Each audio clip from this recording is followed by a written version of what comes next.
You are now tuned in to the GNWY podcast. What's going on, everybody? Thank you so much for tuning in to another Generation Y podcast. And today we have an amazing guest, Mike Hearn. Everybody, if you can, make some noise. Yes. See, that's the first time I've ever had somebody clap for me. Yeah. So thank you. Yo, man, I appreciate you coming through. How's COVID treating you right now? I mean, it's treating. I think I'm probably doing better than most. Touch wood, I haven't had anything. Yeah. Right? I mean, I sneezed in Walmart the other day, and about 8 people turned around and looked at me. Yeah. Have you been wearing the mask at all? Or I think I wear it to go like to big, like Walmart or somewhere out. But for the most part, I'm in real estate, right? So I travel. Yeah. I see a lot of people for the most part, and I'm out most of the time. And I had a text from my wife the other day saying, we got to go buy a thermometer thing. So I went to Walgreens and bought one. And wife says, go buy one. So I didn't know. I mean, of course. So I get to the cash register and the lady's like, yeah, that's $76. I was like, what? Did I just buy like the best one? The best. So now if anyone needs a thermometer check, You carry it with you on hand? It's probably in the Mike, car. come on. Like, You got to have it on you. It is the one. But you just walk by and it detects COVID, huh? Exactly. Just like, nope, stay away from that person. Yeah. So for everybody that doesn't know you, man, I know you're from Wales, correct? Mm-hmm. Yeah, the UK. Yeah. And so, but first of all, are you the owner of this? Is I Oklahoma? guess I kind of. Yeah. Are you the first, created it? It's just me. Okay. Yeah. Then, Sadly, I don't have an intern yet. If you're watching, you want an intern, let me know. This is Oklahoma. Put in your application right now. Definitely. No, but so how long have you been doing your podcast? This is Oklahoma. So the podcast has been, it's been 2 years it was 2 years in May. Okay. So, yeah. So you've only been doing it for 2 years, and it's already like your Instagram's. Yeah, the Instagram started first. The Instagram started like 3 years. Okay. It'll be 3 years July. Yeah. But that's already up to like what, 13,000? No. The Instagrams are like 30 something. 30. Yeah. Oh, my bad. Yeah, Sorry. I got the 3 in there. Jeez. No, it's I got the 3 in there. It kind of went nuts. Like I kind of just. And I started it, and I tell everyone this, like I started it because, I'm in real estate and I don't like making sales calls. I don't like knocking on doors. I'm not that hardcore. Kind of phone, just not a salesperson really, or that salesperson anyway. And I thought I'd create this kind of community on social media. Yeah. I'm always on my phone. I'm always listening to something or doing something. Right. Let's create something and, make a database out of it that I can befriend everybody and possibly sell some houses. Yeah. So it started like that, and I saw this page, similar one to the one that I have, and they were posting a picture a day, just the sunsets or the backgrounds, and sharing people's pictures and the whole repost culture thing. Right. So I just started doing it, but I would post like 5 to 10 pictures every day, and it got traction. And we have great photographers here and beautiful sunsets and scenery stuff, right? So it kind of just kicked off, and I gained something like 1,000 followers a month for like the first 8 to 9 months. Really? Yeah, it was kind of which some people who've had followings or have social media that they grow a lot faster than that, and others just that that's never happened. Yeah. So I just continued to post, and then I got to a point where. There's only so many things, so many stories, and so many people you can, get to with a picture, right? So started thinking about a podcast and did a little bit of research, and there's not that many, I guess, Oklahoma-specific related podcasts. Yeah. So I listened to a bunch of podcasts. I thought, how hard can it be? Like, I don't have a degree in journalism. I'm not, I'm not a tech person. I just found some friends who had the equipment and knew what to do, and they kind of set me up with it. I scheduled some interviews, and it kind of just went from there. And know this, like you just get used to it, right? You get used to having a conversation with people, and you meet so many people. It's so much easier to get to somebody by saying, "Hey, can I share your story on my podcast?" than can I sit down with you for an hour and pick your brain about business or life or whatever. Definitely. So it's been.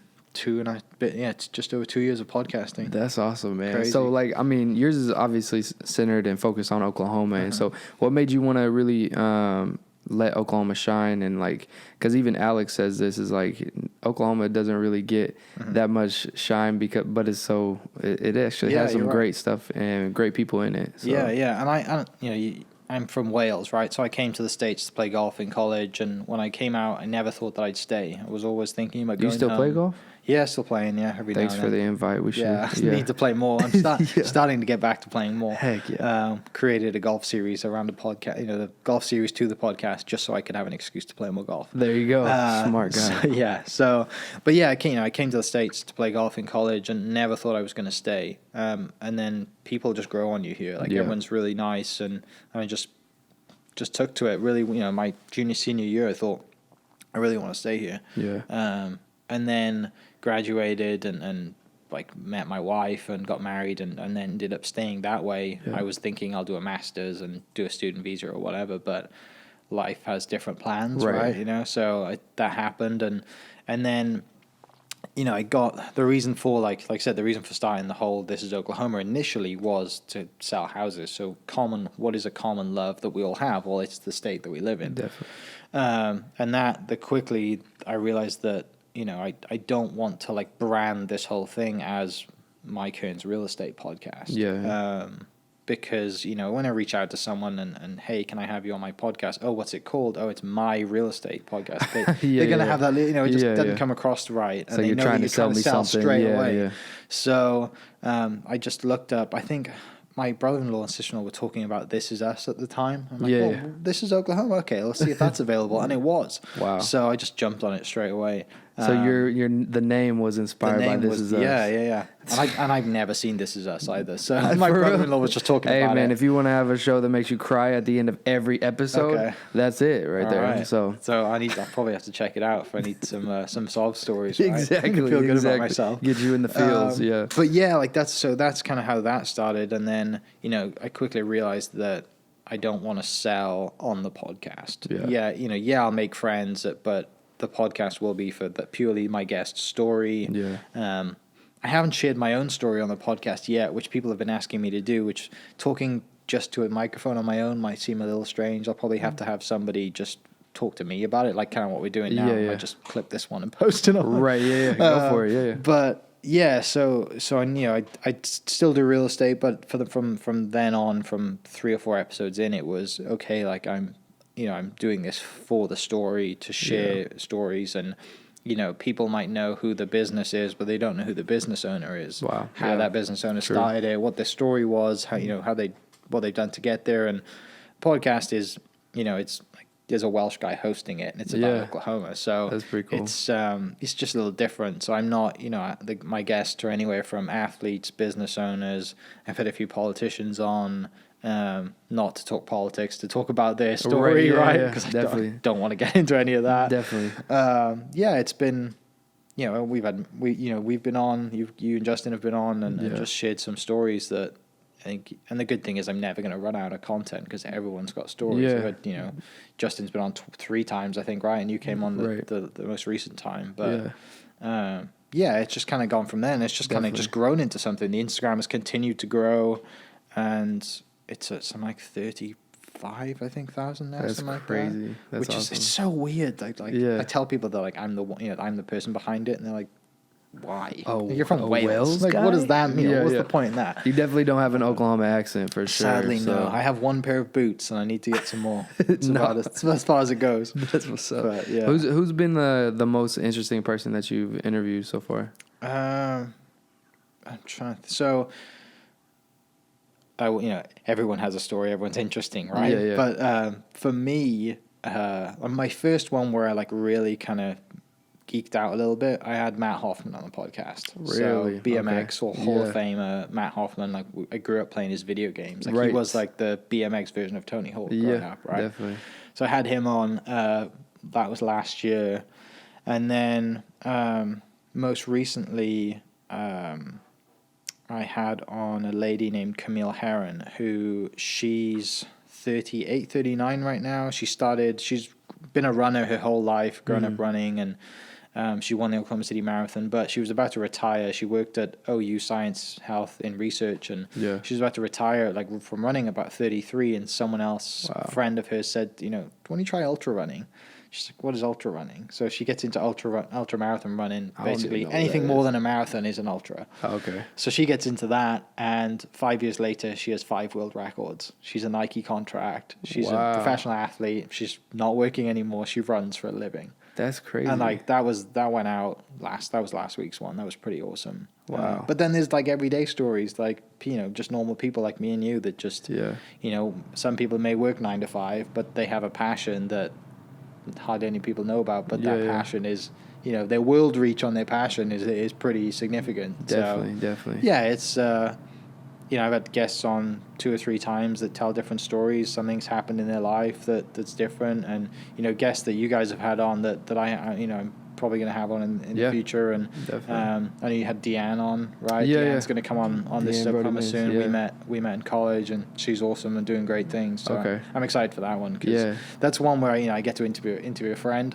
Yeah, that doesn't happen very often, and those are the ones that I really like to look forward to. Because when was the last time, you know, you sit with a friend? I mean, I say a friend, like, we met in college, we've been friends, but I haven't seen her properly since college, right? True. So you know, and when else am I going to get an opportunity to sit down with her, talk about her life, her story for an hour? Definitely. That's the special thing about podcasts too. Yeah, man. But you know that you get a little bit more deeper into people's life and what they've been going through. So that's amazing, man. So you've never had like a passion for journalism before, or you just really jumped into this because of real estate? Yeah, well, yeah, initially it was, and then you know, people like I might have a marketing degree, but I don't really use it that much, right? Okay. But I see this is Oklahoma, like all over the city pretty much. You're doing great at marketing for sure. Yeah, trying to get it. But it's more of like, you know, they always say like find something you love doing and kind of do that. And I'm not really a big fan of cliche stuff, but it's true. Like, I really enjoy doing it, and it doesn't feel like work. I think if I told someone how many hours I put into it, you know, and what I get in return at the moment, it's probably not worth it. But down the road, it will be. You know. So like. And you're on your what? What's the number podcast? Today's one. So I usually post like 2 to 3 a week. So today's one was 174. 174. Yeah. And I'm breaking them down into different types of series now. So they're not just. So like I said, we have a golf series. So there's a weekly golf one. Yeah. There's one kind of centered around photography, because everybody's pictures who I share. Right. You know, people also want to know who that person is. Yeah. So there's a photography one. And do you take your like equipment out to the golf course too? No. No, that would be a long podcast. Right. Which that's interesting though, because the video stuff's going to come soon, right? Yeah. So there'll be video of golf course stuff. Yeah. And not necessarily like, you know, us kind of interviewing on a golf course, but more just like having fun playing, reviewing stuff. So that'll come. But just different series. And I've got, a travel series. I got a lot of ideas. Definitely. It's just the time it takes to do it. Yeah, and man. However many.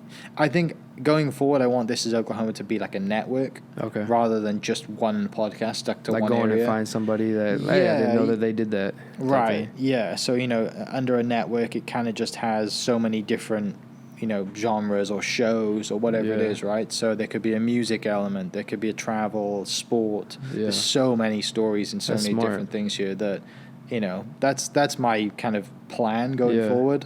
So it's just time and people. What's been your biggest success on like trying to grow this whole brand type thing? Just you're cold calling, reaching out to people, or how's it? A friend refers a friend, or So every time I interview somebody, I'll say to that person, you know, because I probably got to them through a referral. Right. I say, you know, who do you know that I haven't interviewed with yet, haven't spoken to yet? Who do you know that has a really cool story that I should probably speak to?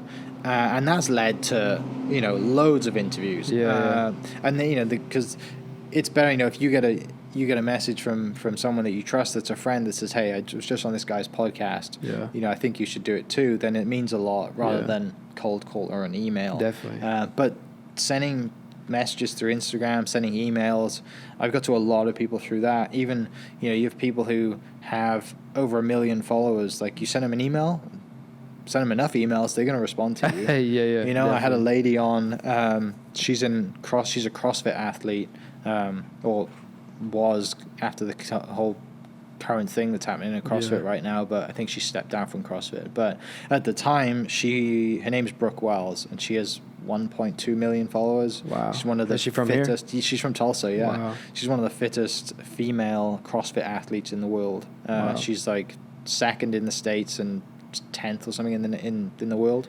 And she could probably beat both of us. She's got some power. Yeah. She's very, very good at what she does. Yeah. And she's sponsored by all these big CrossFit, but she has over 1 million followers, and It's crazy. And in the CrossFit world, like, she is everybody. I mean, she's a good-looking girl as well, so everyone like idolizes her as well as like thinks she's very good-looking. Yeah.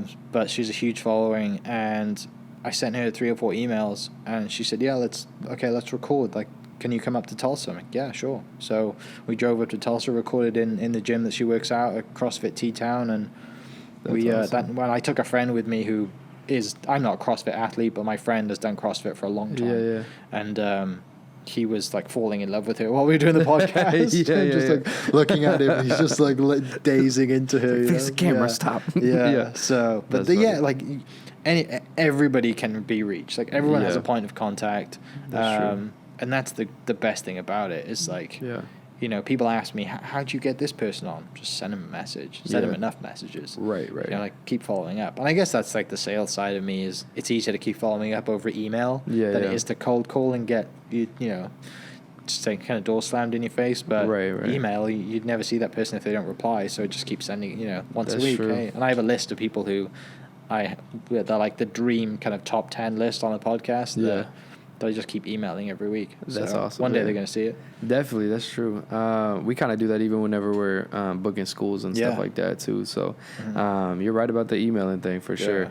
Especially if they keep seeing your name pop up every time. Right, like, they're gonna respond to something. Yeah, the brand keeps growing and they keep seeing it, which is, I mean, that's the most important thing, Definitely. right? Is by continuing to post content regardless of what it is. And you're really good at being consistent for sure. So I really appreciate you and your page and it's all for me that. too. Like nothing's scheduled. Okay. Like a lot of people use, like kind of HubSpot or Hootsuite or whatever it is to schedule their posts. Right. Like, for the most part, I go into the save tab on Instagram. I might be on scroll some things and save a picture here and there, and that's like my bank to post. Wow. And I have a few people that if I've never shared their photo before, I'll ask, "Hey, is it okay? Do you mind?" And I mean, for the most part, everyone says, "Yeah, I would love to be a part of it." So that's awesome, man. and from a content perspective, like for me, it's easy because it's right there. Yeah. I don't have to like produce it. That's right? true. Other than the podcast, which is that like producing content, it's not easy. It's a task for sure to keep generating it. So you're even you're just using things that are around you, so it's being resourceful for sure. So so for the people that probably haven't been to Wells, tell us what Wells is like, man. So what's your favorite thing to do, eat, all that kind of stuff? Wales is a part of the UK. Yeah. It's my house is in South Wales. I say my house. My parents' house is in South Wales. It's about 3 hours west of London. 3 hour drive. You lived there till? I lived there till I was, till I came to the States. So I was 2011. I'm born in 1990, so I lived there for 21 years. The one thing that Wales is known for is kind of lots of sheep and lots of castles and lots of kind of rolling hills and green grass. So there's more sheep in Wales than people. They're everywhere. For real. There's more castles. I think someone told me this, and it might be completely wrong, but I always say this. There's more castles in Wales than any other country per square mile in the world. Really? They're everywhere. Wow. Like there was 4 in my home, 4 like within a mile of my house back home. Wow. Like I mean, we just kind of grew up playing in them, which to people in the States, like, whoa, you grew up playing the castle? I'm like, it's just part of where I live, right? Like, the churches and the castles are hundreds and hundreds of years old and stuff like that, which you take for granted when you're back home. Right. But like when I've gone back with my wife and asked, and she's seen how she reacts to amazed it, by I realized how kind of special that was. But Wales is national sports rugby, so kind of I played golf growing up and football and soccer for you guys, and then I played rugby, but I was not like the hard hitting kind of like I was I was a bit of a girl in the terms of like sport and stuff like that. Like, I was like, I don't want to get Let's just hang out, guys. I'm just gonna play golf. People don't hit me. Which is funny because I tell people back when I came to play golf at SNU, all the big football players. I'm like, do you guys ever think about playing rugby? Like, you guys are huge compared to they are. Right. You'd probably do really well. And they're like, no, we're not going to tackle without pads. Right. And I'm like, guys, y'all are being girls. Yeah, I was like, come on, It's like, let's just throw a ball around. Rugby's pretty intense, man. It is pretty intense. My cousin plays rugby in Yukon, and I've been to a couple of his games, and even hearing just like their collides, is wild. No pads at all. Yeah. I'm like, but you are grow a up man, playing it, like for that's sure. You're right. It's nuts. But I guess when you grow up playing it, you just get used to it. Learn how to tackle properly. It's the main thing. But there's a ton of injuries that come from it. Like definitely, it's. Yeah, but it is fun to go watch it. National sport. Wales rugby team's fairly good at it. And okay. So yeah, that's what's up. And then the favorite thing to eat from Wales? Favorite thing to eat? Sheep. Lamb is good. Lamb's really good. And the thing is, like, lamb isn't expensive back home, right? Because it's pretty much everywhere. Right. Whereas out here, it can be kind of expensive, so I don't really eat it much here. But is that like a lean type of meat? What kind of meat is that? Yeah, I'm not a huge cook, so I guess it just depends on how you cook it. But it's kind of like, it's just kind of chewy and slimy-ish. I mean, it's good. It's really good. Yeah. It's today's mowing day. If you haven't noticed. Yeah, I know. The guys are cutting the grass outside. Sorry, that's all right. It's not a big deal. I'm trying to think. Like, one thing I do miss is like my mum and my nan's cooking. Gotcha. Right? That's the one thing that, like, and I am a complete mother's boy as well. Like, right. Like, you an only child? Or? No, I have a younger brother. Okay, gotcha. And he's even. I mean, he can take care of himself. He can cook, but like being the younger child, he always got what he wanted. Right. Yeah. But hopefully he's watching this too. Oh, no doubt he's watching. Yeah, but good. He can cook. He can do a lot more. He's more handy than I am. Is he still in Wales or is he here? Yeah, he's back home. Okay. Yeah, he's looking to go into, I think, the military, do some army stuff, or the police force. Yeah, he's trying to figure that out right now. Wow. So, and is Wales being affected by Corona? Yeah. So it's been. We were just talking earlier. It's been pretty locked down. Like, really, it's been quite serious. Yeah, they went into serious lockdown. It was going on 8-9 weeks now. Wow. And in the beginning, it was like, you can't leave your house unless it's for groceries or for exercise. And it was 1 hour of exercise. It was like being in prison, basically. Wow. If you're a non-essential business, and the government put out a list of businesses that were essential. Yeah. My mum is a nurse, so my mum was, working, but my dad and my brother were just kind of locked up at the house, chilling, doing stuff for the house and renovating the house and stuff. So my brother, all the gyms are closed. So my brother's like building a gym in his backyard. Yeah, I can't understand, man. I mean, this whole Corona thing has been it's nuts. It's just wild, and so I couldn't even imagine it for somebody in Wales, man. So I tell them how it is over here, and they're like, "What? You guys are out? Everything's open?" I'm like, "Yeah, pretty much." They can't believe it. They think it's nuts. But there's no way you can. I think it's slowly getting back to normal. It is, but I mean, it is what it is. So. We've had, I guess, a current spike, or they say we've had a current spike recently. So we'll see what happens with that. And but the numbers in Wales haven't really fluctuated, have they? No, they're slowly declining, which is a good thing. Definitely. People are ready to get back to work now. Yeah, and your mom's pretty essential then. Mom's been working the whole time being a nurse. Yeah. She's doing well. She's fine. Like, she's been around. She knows people who have had it, like colleagues that have caught the virus and had to stay home from work. But nothing like fatally and stuff. But it's I think people just, the culture back home compared to here, they're a lot more 9 to 5. They work a job, like whereas out here it's very entrepreneurial. You have a lot of business owners here, don't we? Compared to back home. So there's not that many entrepreneurs back home compared to what there are here. Do they think that it's like abnormal what you do over here? And everything? Yeah, definitely. Yeah, it's and I think that's why, like, the culture here, it's like, it's the whole like American dream kind of scenario, right? If you want to go do something, be good enough at it, and you can do anything you want. Whereas back home, I think there's more of a ceiling to being an entrepreneur, and it's not a safe thing to do. Definitely. It's more like, you are a bit risky to do it. I bet that's probably like an inspiration for your brother then, right? To see you do what you do and everything. Yeah. Maybe. Yeah. I mean, maybe we'll see. Yeah. That's awesome. He loves it out here. Yeah. He needs to come out more often. But yeah, he enjoys it out here, and I think it's just there's just more opportunity here than there is back home. and that's the one thing. That's the one thing that I love about this place. Right. So. Last time I was on your podcast, you were talking to Justin and I about you're getting into like a diet type thing, right? Yeah, I did. What was how's that going? Oh, it's gone now. I did it. Yeah. No, I did like the Andy Frisella, the guy that I kind of follow. He's on social media and has a podcast, and he came up with this. He owns a supplement company, or one of many supplement companies, and he came up with this challenge. It was called 75 Hard, and it was basically 75 days of kind of, your things you had to do every day. So you had to do 2 45-minute workouts every day. One of them had to be outside. You had to drink a gallon of water a day, read 10 pages of a not fiction book. Yeah. What else was there? There was take a progress picture every day, which like I've never taken pictures of myself in the mirror, so I'd take 75 pictures to show my progress. Yeah. And yeah, it was and like no cheat days at all, like so nothing bad. So you had to follow a diet the whole time.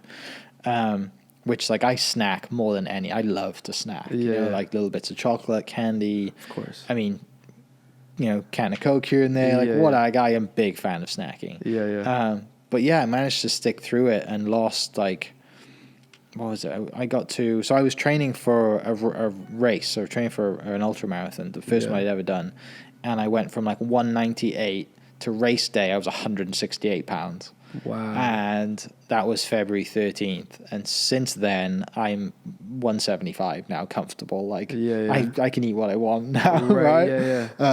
But I got back up to about 185 within like less than a month, because I was just like, I haven't eaten bad food for 75 days. I need to go eat something. And I just like, and it was during kind of like, after doing the run as well. So I'm like, I'm going to eat what I want. And coronavirus and everything else. So, but yeah, I started to get back into it now. And now I have a new race. I always try and do something every year that's like fitness related to, I've never been someone to work out all the time, and just, that's not like me. Right. So I play golf kind of thing. We'd never like to run or never like to work out. So, but always having something to work towards, to keep my mind on something, force me to get out and exercise and, go towards a goal. So the goal this year, there's a race, a cycle race in February next year. So that's this year's training goal. What's that one called? It's called the Mid-South Gravel. So it's a 100-mile gravel race. Wow. Starts in Stillwater and goes like up in back roads and back to Stillwater. So as long as the weather's good, it's crazy. Okay. If it rains, it's gonna be miserable. Yeah. So yeah, I got to cycle. Basically, it's like just a one day. Start at 8 o'clock in the morning, and there's thousands of people that do it. Dang, that's crazy. Yeah, it's just something different. And I've never, never rode a bike too much, so I got myself a bike and. So you kind of look for challenges. Yeah, a little bit. Yeah, that's crazy. Just something to kind of keep me focused on, and you get into biking and meet new people too. Like, and now, like, because of this, I've created a series now around my journey to doing this race, right? Yeah. So I get to meet all these new, like, bike shop owners and cycle guys and people who just love cycling, which it's quite a really cool community to be in. People just jump on the bike, they'll go cycle for 3 hours, they'll stop, they'll have food, have a coffee, and then cycle home. And that's crazy. Yeah, you get to see a lot of the countryside. That's awesome, man. Yeah, have you do you keep up with like Brendan Schaub or anybody like that? No, who's that? He's a comedian, now he's a comedian. He was a UFC fighter and everything, but he's on Joe Rogan's podcast a lot. But he started a thick boy club, and so and that's all they do is ride bikes up like rough terrains and stuff like that. I would like to get what's the best place to get a bike? So there's a place right down the street, Celestial Cycles. Just a Sheridan over there has been just love a bike. They've got a buy one get one free type thing, or maybe I don't know. I'll find out. No, like he I think sometimes when you start new things, right, it can be intimidating. You start running for the first time, you walk into a running, a shoe shop or whatever it is, you start biking, you walk in, absolutely nothing. It's like going to the gym for the first time. And the experience that I had when I walked into C. Sheridan, and he was referred to by a friend who goes there as well, was just he's like, I don't care, especially with cycling, the people you see cycling down the street, like they're in their kit, they are dressed head to toe like superheroes. Oh yeah, definitely. Lycra'd up, looking slick. You're right, with the Oakleys and the helmet and everything matches. Yeah. And like I've had a bike for a while, but it's just an entry level kind of road bike, and then the bike that I need for this race is a completely different bike. So I just go and start chatting to him, and he's like, it was really cool experience, and it's one of the guys there said, like, I don't care what you do on your bike, I just care. I don't care what people do on their bike. I just care that people ride their bikes every day. That's awesome. It's all that matters. Doesn't care why you want to ride it. Are you racing? Are you just going out to Lake Hefner for 4 or 5 miles? Right. Just ride your bike. Yeah. And they just got a really cool vibe from it. Yeah. So that's Seems like it's got a cool community like around that whole biking stuff. So and it can be like, I think a lot of people see it like the wine community. Like if you don't drink wine, they look kind of down on you. Right. It's very kind of snooty kind of community. Yeah. But cycling can definitely be like that in the race culture side of it. With just like you're just average person who just wants to ride his bike, they are awesome. It's the same thing with my cousin. Whenever he's telling me about rugby too, he's like, I mean, it's just now kind of really getting a little more popular here. So when you say rugby, we're like, nah, why are you gonna do that? So Wales has they have this league now in the world. It's called the Sevens. So basically in rugby, there's 15 people on each team. Yeah. So you got 30 people on the field at whole time. It's 40-minute halves. And it's just 80 minutes. It is chaotic, right? But what they did was, when you play like flag football, right? There's half as many people on the team. So rugby has this traveling, basically league, and it's like a circus. Like they just have all around the world. There's 7 people, same size field, but it's sevens. Wow. So you have a lot more, room to run around. And the USA team, they drafted a few guys who didn't qualify for the Olympic sprinting team and just said, "Can you catch a rugby ball and run with it?" Wow. Yeah, go for it. So there's a couple of guys on the US team that are rapid. Yeah. And they can run through and around everybody. So the USA at sevens is actually really good. That's awesome. So yeah, that's one thing and it's a lot more fun to watch. The games are shorter. It's more of like it comes to town for the weekend. Yeah. People get to go see it. There's games all day from morning to afternoon kind of thing, morning to night. Crazy. So it's not just like one game. It's like a lot of games. Yeah. So it's more of a spectator day out culture than an actual just one game and on to the next. That out. It's crazy. A lot of fun. Yeah. Hopefully it comes back soon with everything that's happening. Yeah. But it should. I think it was they did one in Vegas. They've done them in Dubai. All over the world. But, I think there's a stadium. It might have been Philly, something like they did one out there. But USA's good at that. I know it may sound weird, but I definitely am trying to get some ultimate frisbee going, dude. Yeah? Yes. See, I'm terrible at that. Like throwing? I can't throw a frisbee to save my life. So bad. Hey, man. We can get you going, though, man. I just never been taught how to do it right. It's a little bit more intense than golf. But I just as competitive, a lot less though. intense than rugby. So, I mean, even frisbee golf, I'm terrible at that too. For real? Oh, so it's just the whole frisbee thing, huh? I just can't throw. It just nose dives into the ground or goes into a tree. It's not. You could just be the catcher then. Yeah, I could. Something. Come on, Mike. Yeah, you're right. I need to get some Odell genes, right? Alex will be teaching classes after this podcast. On catching things. Right.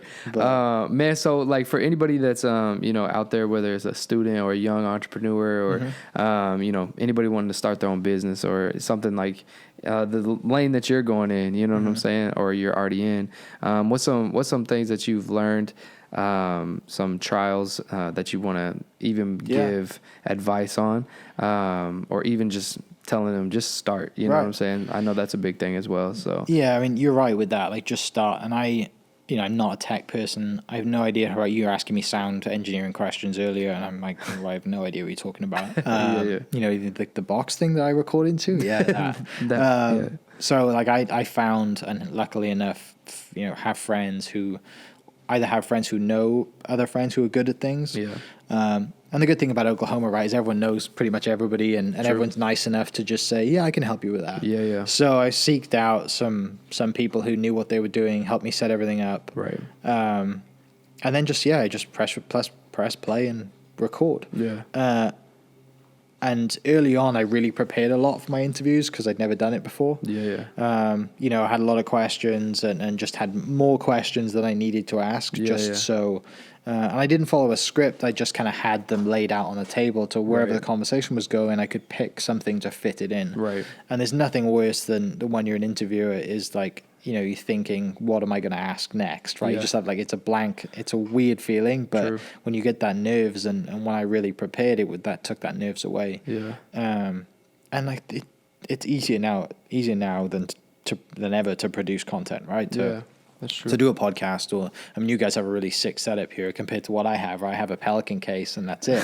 But it's good enough, you know. And you know, we can record a podcast off our phones now. Anchor FM is great to use for your podcast platforms. So totally free. Yeah, exactly. It doesn't have to be podcasting; it could be anything. I got into, you know, one of the reasons I picked Instagram was I had quite a passion for photography when I was a bit younger and before I came to the States. But being a kid in college, I couldn't afford a $2,000 camera, so I would borrow friends and start stuff like that. But now with the podcast, I'm trying to get into taking more photos as well. So that's one thing that, you know, for me, that I haven't done in years. I'm like, okay, let's just start again and try. And people who know photography, like people who are very good at photography, they only shoot manual.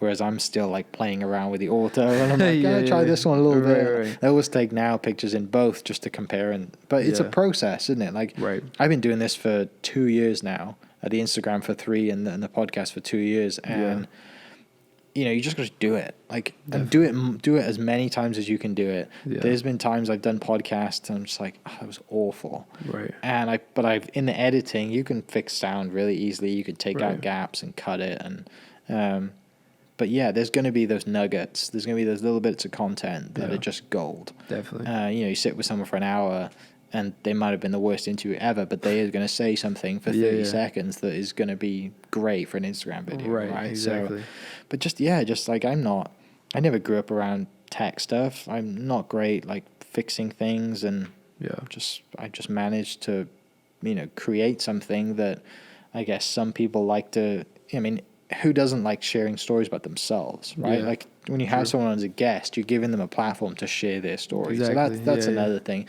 But, you know, if it's painting or, you know, writing or, you know, whatever it is, like we've songwriting, you know, that you just got to do it. And the more that you do it, the better your odds are of getting that one that's going to make it. Exactly. So, Definitely. It's, you know, and I think I struggle with this, and I always struggle with this growing up. I think a lot of people do. Like, we always look for that one thing that's perfect, don't we? We always like try and get that perfect. If it's got to be perfect, if it's not perfect, then it won't work. But by posting content all the time and fighting through the flaws and finding your process and figuring out what works, you know, maybe you don't need a perfect setup, right? You just need a camera, a microphone. There's your platform. Definitely. And then, consistency. And you're right. Consistency. You just keep doing it. Like when I started out, I was posting 1 episode a week, and a friend of mine was editing for me because I didn't know how to do it. And then slowly over time, I transitioned to knowing how to do it myself, and that gave me the freedom to post whenever I wanted, because I wasn't waiting on him to edit it and send it back to me. And he was awesome. He taught me how to do it and gave me like the preset and the whole system and just showed me how to do it. And if I can do it, anyone can do it. It's really simple. But like, you know, and my podcast, right, is about Oklahoma, so it doesn't have that much of a reach in the world scheme of things. But if you start a podcast around, like I have another podcast about cars because I just love cars and I love golf. Well, there's enough golf podcasts out there, so I started a car one. And, you know, through Zoom or through on the phone, like you reach people from all around the world. I had a podcast that went out this morning for my car one with a guy from Wales who, he's a graphic designer and he designed the car wraps and liveries for Ken Block. Wow. And like, you know, that's crazy. Ken Block's like one of the most famous race car drivers in the world. So yeah, a little reach, and you just another person who has quite a big following that you send them an email and they get back to you. But yeah, that's just awesome. keep. And if you can't get to people around the world, just sit down with your friends. Definitely. Like, and you know this when you, like I said this earlier about having a conversation with someone, like The reason we created a golf series to the podcast was because I could sit down with 3 of my college golf mates that I don't see all the time. But for 1 day a week on a Monday night, we sit down for an hour and just talk golf. That's awesome.